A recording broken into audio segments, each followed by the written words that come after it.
Sourcing exceptional coffee. Now today we're going to start with our espresso course, and I have sourced for this a Colombian coffee, specifically from the Quindío region and Finca El Placer. This white honey processed geisha is grown at 2,000 meters above sea level, and that high altitude means a slow maturation of the cherry and therefore more complex sugar, carbohydrate and lipid development. This, in combination with the inherent characteristics of the geisha and that delicate process, mean that we can expect complex and floral espressos with that florality coming through as a flavor note of bergamot on the espresso course. Now, if we've sourced exceptional espressos, the next step in creating a formative experience for our guests is in roasting them. And when I roasted this coffee 6 weeks ago on a Loring, I used a 15% development time ratio, steadily decreasing rate of rise, and a 204 degrees Celsius end temperature to ensure that we preserve that vibrant florality without sacrificing any transparency. But I also wanted to make sure that these espressos were abundantly sweet, and so I used a relatively short total roast time of 7.5 minutes and extended the glass transition phase. Now, if we've sourced exceptional coffee and we've roasted it well, then of course we have to come and brew that coffee. That's the third step in creating a formative experience. And here I'm using a 22-gram dose, a 60-gram yield, and a contact time of 30 seconds. It's a recipe designed for balance and clarity. And I'm using a 94 degrees Celsius brewing temperature, as that's the temperature at which I perceive the most flavor intensity in the cup. But if we're truly to create exceptional experiences for our guests, then it's not enough to simply select this range of variables, give them to a barista, and expect exceptional outcomes. Instead, we must consider all of the variables, both pre and post-extraction, that go into affecting our guests' experience of the coffee. Pre-extraction, we can consider puck density. So today I'm using these blind tumblers, which I've ground your coffee into, and shaking like I've done serves to mimic the process of densification, in which fines are trapped in the pores of coarser particles, resulting in a denser puck and a higher extraction, but also one which is more consistent. And today our extraction percentage is 22%, of which I perceive the most flavor clarity and intensity and a clear flavor note of white grapefruit. Now, post-extraction, we can consider, for example, compound chilling. Today, I'm extracting your espressos over frozen nucleus paragons, which serve to maintain more volatile aromatic compounds, giving me more flavor clarity and transforming a generic tea note into a specific flavor note in our espresso course of green tea. Now, guess. At this point, we must come together at Formative as a team and actually taste that coffee. And since we're made up of a diverse array of individuals, both in terms of experience and skill, I found it really useful to create a uniform tasting procedure so that whenever we come together, even if there are big differences in experience, a beginner barista and someone who's been in coffee for 10 years, for example, we can still learn from one another. And that's the procedure I'd like us to follow today. And in fact, it is inspired by this competition. So we'll begin by assessing crema. Then I'd like you to stir 5 times front to back to incorporate that crema. And here you can deposit your used teaspoons in the green glasses provided. Then take 2 sips. On your first sip, I'd like you to assess the tactile experience. Look for a medium to low weight and a coating texture with a pleasant green tea dryness. And then for your flavor notes in your espresso course, you can expect green tea, yuzu, white grapefruit, and bergamot. Now, if you've missed anything that I've said and any of the flavor notes, for the following courses, you can find them all on those sheets just in between your trays there. So please feel free to refer to them. So far, guests, we've seen the importance of sourcing, roasting, and brewing in creating formative experiences for our guests. And I'll give you about a minute to evaluate these espressos, and then we'll come back together for our milk course.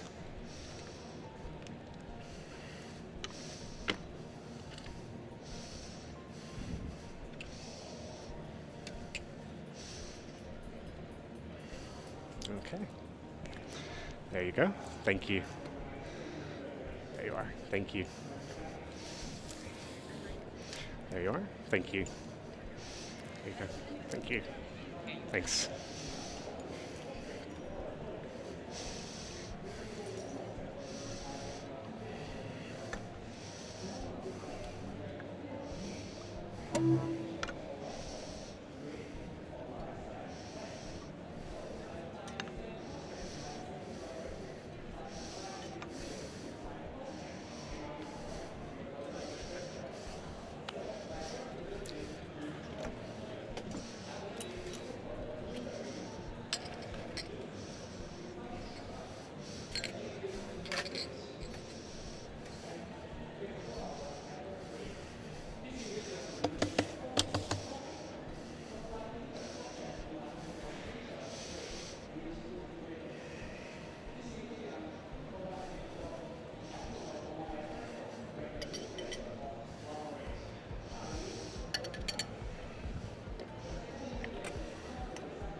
Okay, judges, another 20 seconds or so on the espressos, and then we'll move on to the next course. Thank you. Thank you.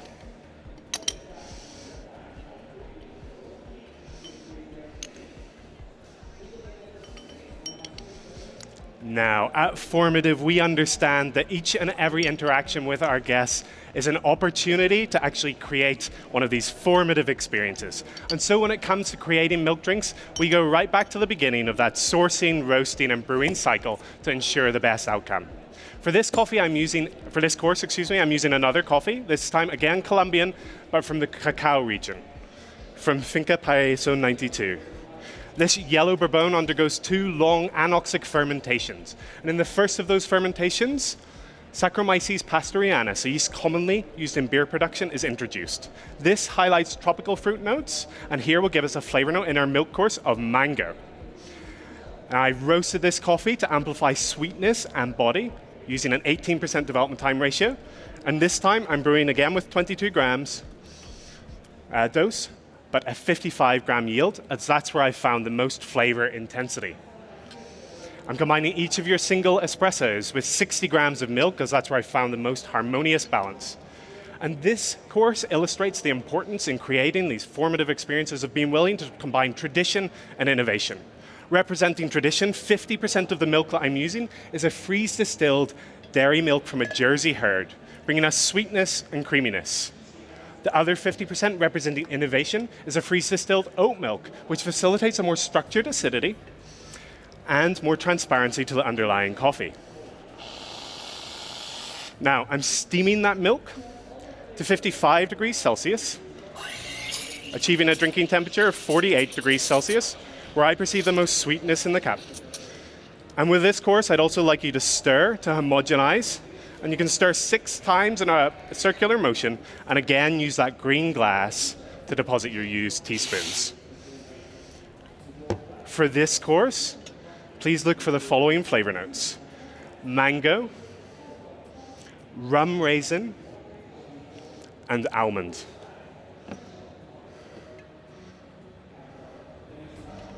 So guests, so far we've seen the importance of sourcing, roasting, brewing, and of being having a uniform evaluation procedure and being willing to combine tradition and innovation to create beverages which draw our customers deeper into their coffee journey.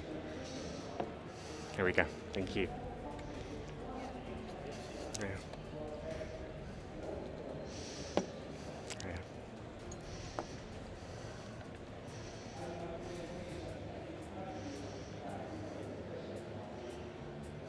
There we go. Thank you.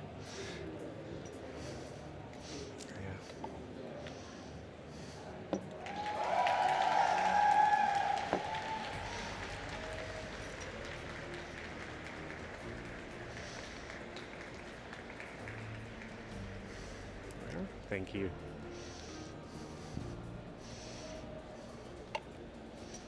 Okay. All right.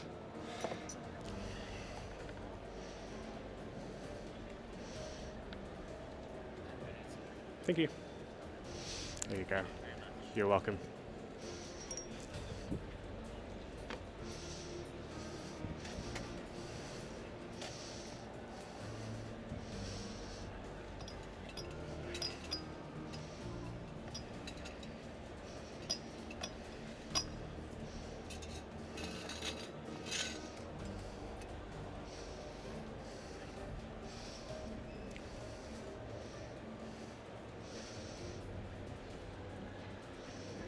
Okay, guys, another 10 seconds or so, and then we'll move on to our final course. Thank you.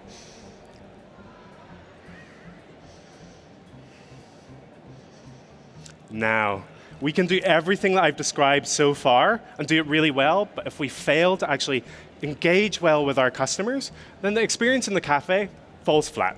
I believe that at heart, the barista is a person who uses their skill and expertise to channel the passion of their guests into that deeper journey with coffee. And so today, our signature drink is an illustration of this. You see, I invited some of my guests behind the bar to taste with me my espresso and suggest and even bring along potential ingredients to try. And so this drink is truly a collaboration between myself and my customers. And it begins with 4 single shots of espresso, which have been chilling, same coffee as the espresso course, which brings sweetness, acidity, and complexity, and forms the basis of the drink, and every subsequent ingredient merely serves to elevate our experience of that coffee. Next, I'm adding 24 grams of a bilberry syrup made by stewing equal parts bilberry and cane sugar over a 50°C heat for 2 hours before straining. I chose bilberries because they share many volatile aromatic compounds with my espresso, and this syrup serves to balance sweetness and acidity in our signature drink and interacts with the espresso to create a new flavor note of raspberry. Next, I'm adding 24 grams of juice from a tin of pineapples. Now, one of my customers suggested this because she found that the texture of the espresso and this juice were quite similar. And it wasn't without reason, because as I researched further, I found that they share similar levels of oleic acid, a fatty acid, which gave us the coating texture for our espresso course. This interacts with the espresso to create a new flavor note of peach. And finally, I'm adding 48 grams of a whey made by straining the discarded liquid from the freeze distillation process of the dairy milk in our milk course. This is chosen not just from a sustainability perspective, but also because I wanted to introduce a lactic component which would give us the sensation of creaminess without the tactile component of creaminess. And it interacts with the espresso to give us our third and final flavor note for our signature drink of white grape. Now, I've stirred together with some frozen nucleus paragon to homogenize and to achieve a drinking temperature of 10.5°C, where I perceive the most balance in this drink. I'm pouring into these fine-stemmed gimlet glasses, as I found that they accentuate my perception of flavor intensity in the beverage. To enjoy this drink, when I call time, please hold by the stem and take at least 2 sips from the bowl of the glass. And again, we're looking for those flavor notes of raspberry, peach, and white grape. Thank you. Now, guests, I believe that each of us, even after many years in the coffee industry, is still on a journey in coffee. If we go on that journey together, sharing our perspective, our skills, and our experience, rather than alone, then we'll grow not just as individuals, but we'll grow the industry as a whole. This is the very idea that brought me into coffee in the first place, and it's the idea that sits at the heart of every experience at Formative Coffee. And so, judges, it's been my joy to share that experience with you. Please go ahead and enjoy your signature drinks. Thank you.